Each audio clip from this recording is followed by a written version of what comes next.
How to let Grokbot complete tasks for you.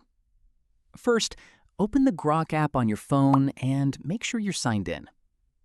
Next, open Settings and tap Connectors.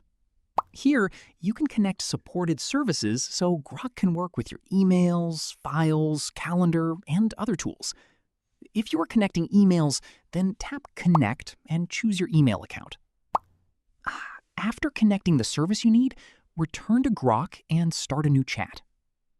Now, describe the task you want Grok to handle. For example, you can ask it to review your emails, organize information, prepare a report, or complete a specific workflow.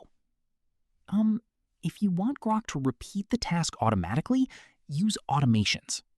That's it. You've learned how to use Grok to automate tasks and save time. If this tutorial helped, like this video and subscribe for more AI tutorials and Android tips.